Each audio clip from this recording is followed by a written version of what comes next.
Today, the worst place in the world to be a child. In the Central African Republic, people trafficking is rife. The population is divided. Nearly half are hungry. Years of factional fighting have taken their toll. Yet this is a country that has abundant natural resources. So why is the road to prosperity so long? I'm Martin Stanford. This is Insight.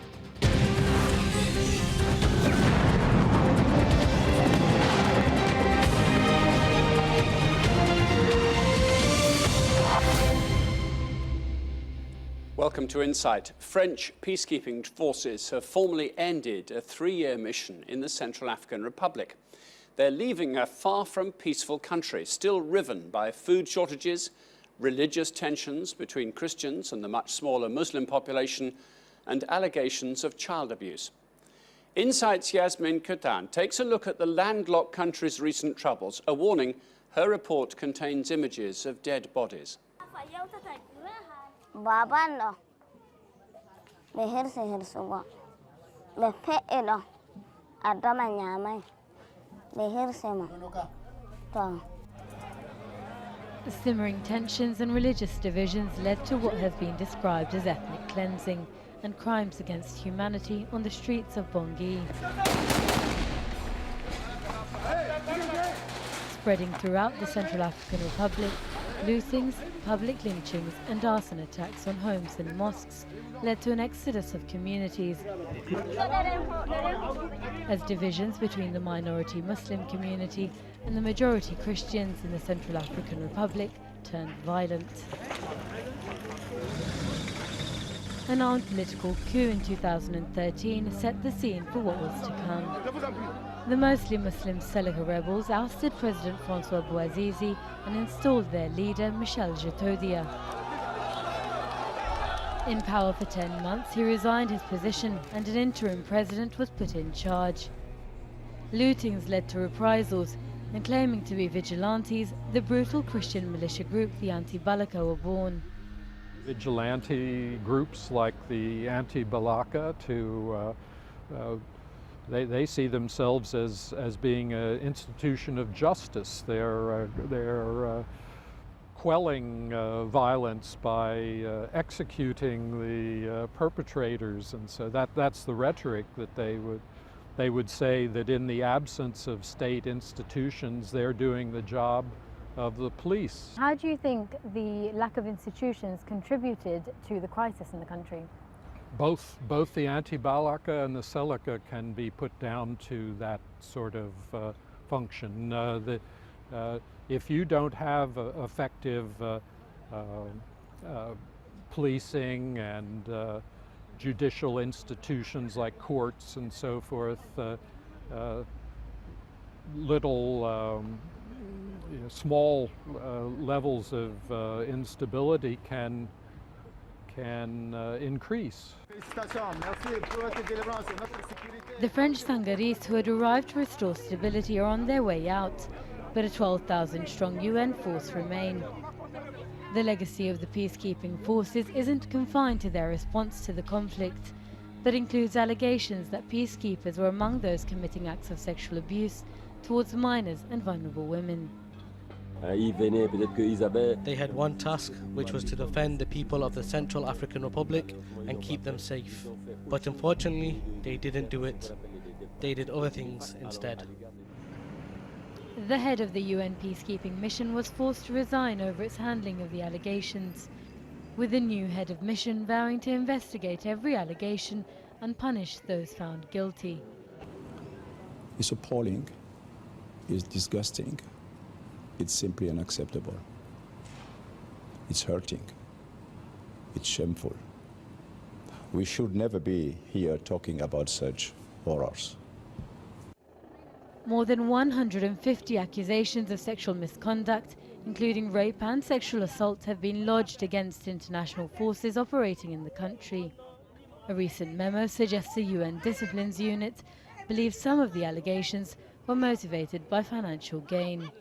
I think the UN wanted to avoid that being recognized. They seem to have moved very slowly. rumors had been going around that this sort of thing was going on.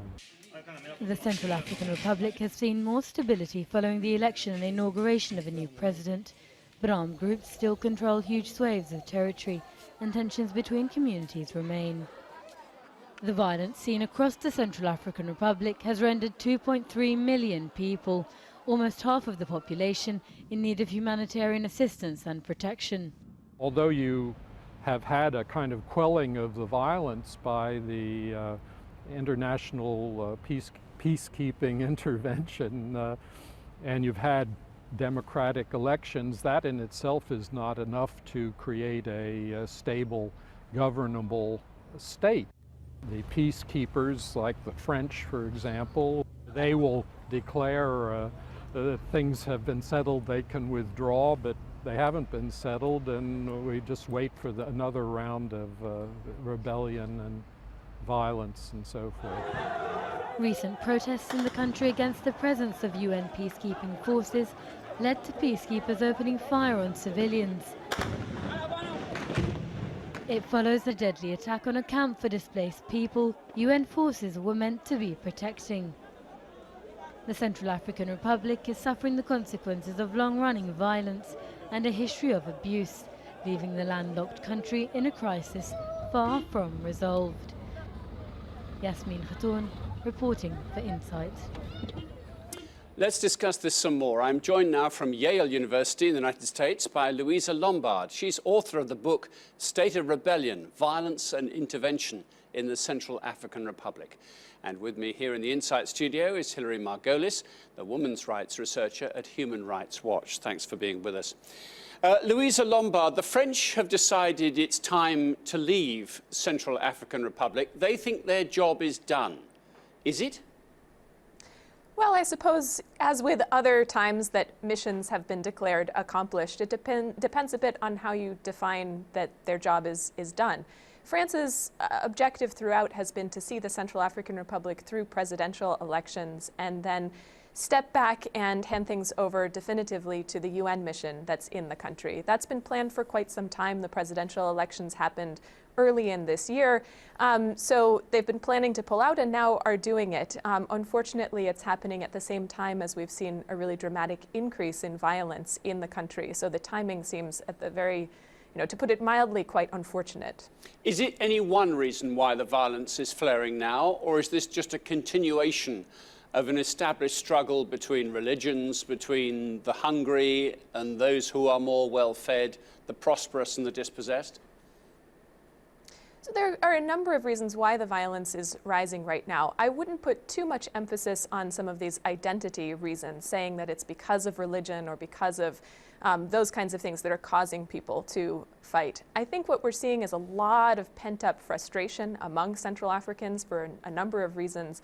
And then there are certain politicians and others who, for whatever reason, see it as in their interest to try to foment instability in this short term.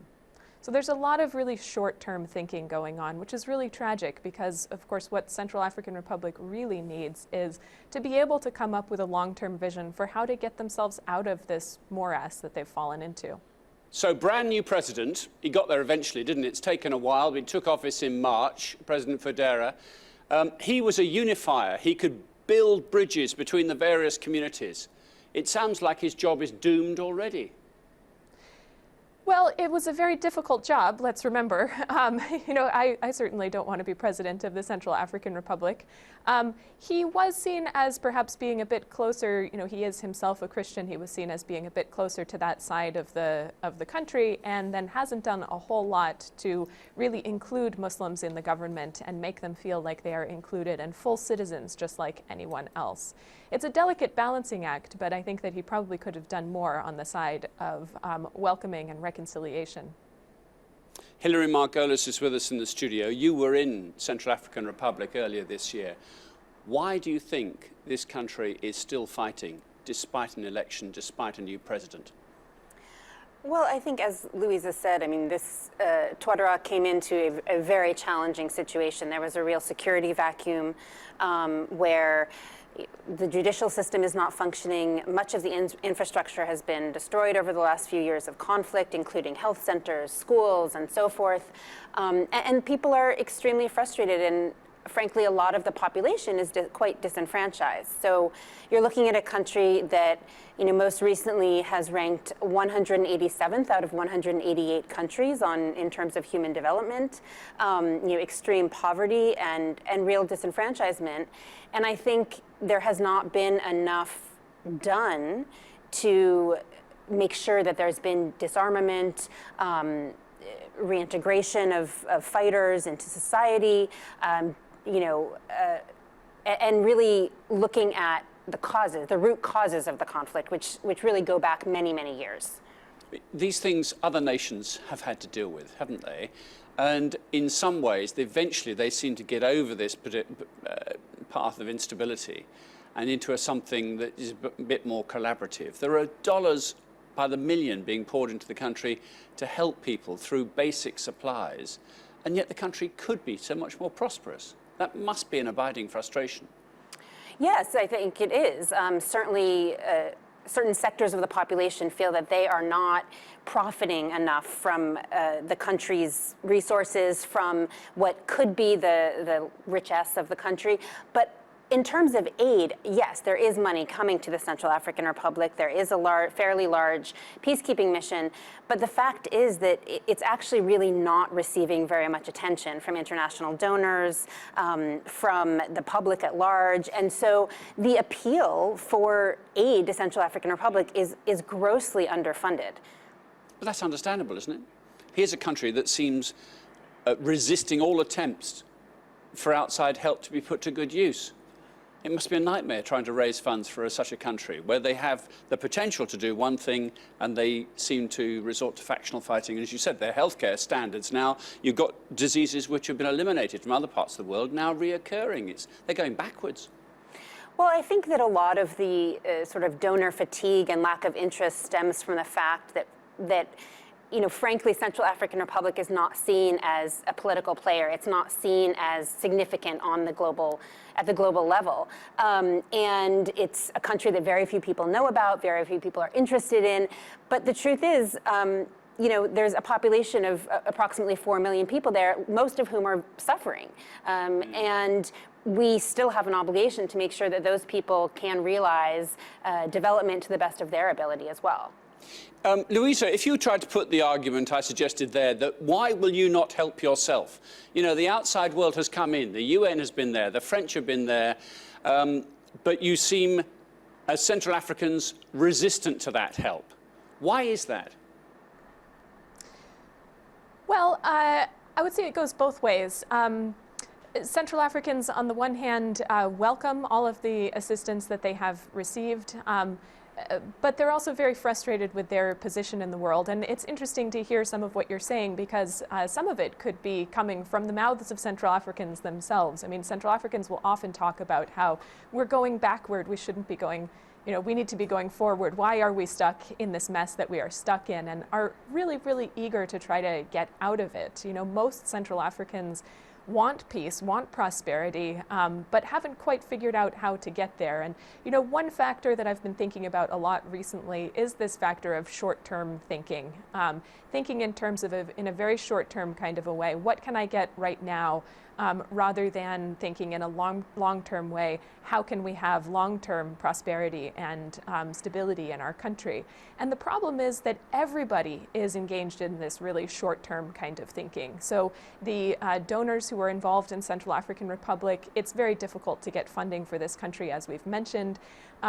And for the most part, they're thinking in terms of, well, let's give some money 1 year, maybe 2 years, maybe, and then we'll pull out. As quickly as we can, we'll pull out. Very short-term kind of thinking about the kinds of solutions that need to be marshaled for this country. And then for Central Africans, too, if you're a number of politicians are thinking in a very short-term kind of a way of maybe if I create more instability right now, I'll be able to maneuver and get myself into a better position, rather than really stopping and thinking, well, let's try to get our act together and get this country into better shape. Thank you, Louisa. More conversation in a moment. Stay with us for part 2 of Inside today. What's it like to grow up in one of the worst places in the world?